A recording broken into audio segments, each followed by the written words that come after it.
Sige day, buksan mo na. Ito, nag change oil lang kami. Ito si Kenneth dong Salgal, isang tumira. Hirap tanggalin eh. Ay hindi, ano yun, ka-under lang eh.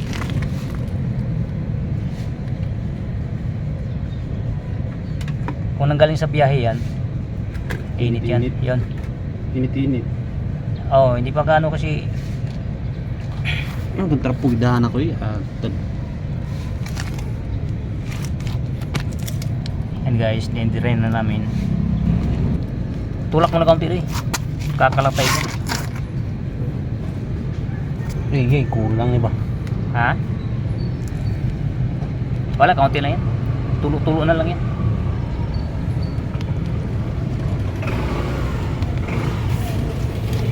Inaalam ko na rin guys yung kung paano mag-change oil o ano pa ba dito na dapat alamin dahil Ano ko yung nakita?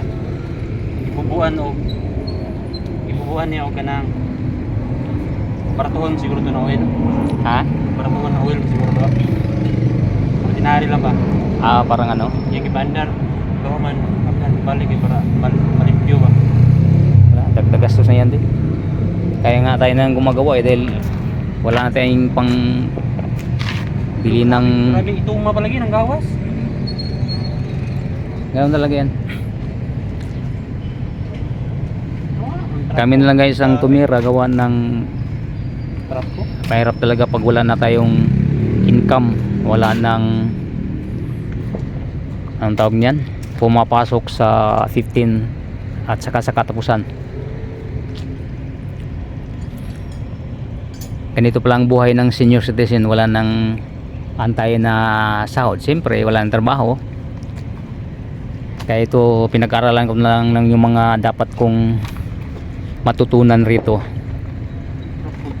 Ito mula nang binili ito guys, 7 years na sa akin tong sasakyan na to, ay ni minsan hindi ko na change oil na ako talagang nag change oil.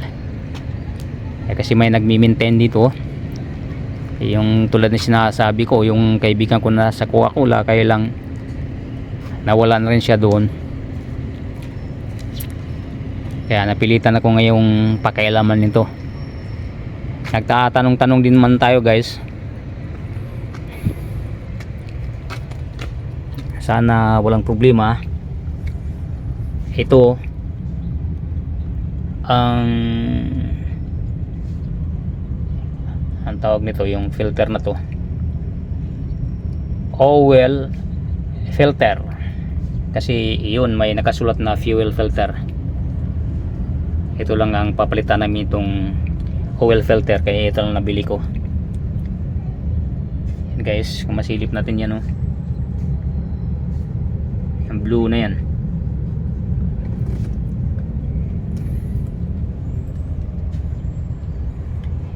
Papatuluin muna namin.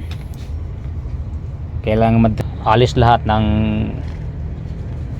oil na nandyan dahil matagal na rin to. Naka 5,000 ang takbo. Every 5,000 guys ay nag-change oil ako.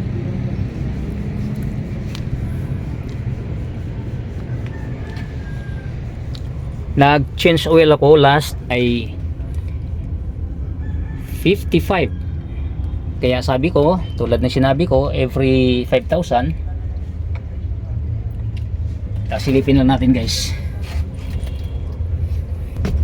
172. Ang last na change oil nito ay 55. Dapat 60, kaya lang hindi tayo kilos agad gawa nang wala tayong pambili ng engine oil.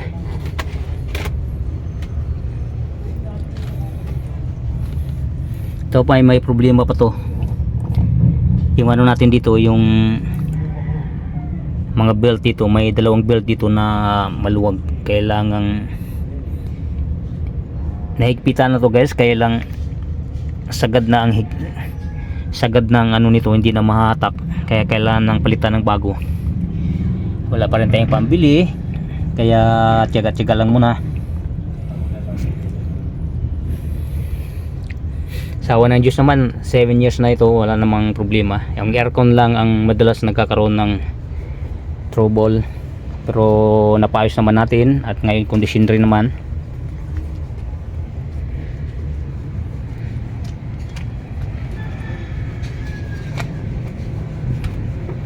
Kain muna natin mag-drain.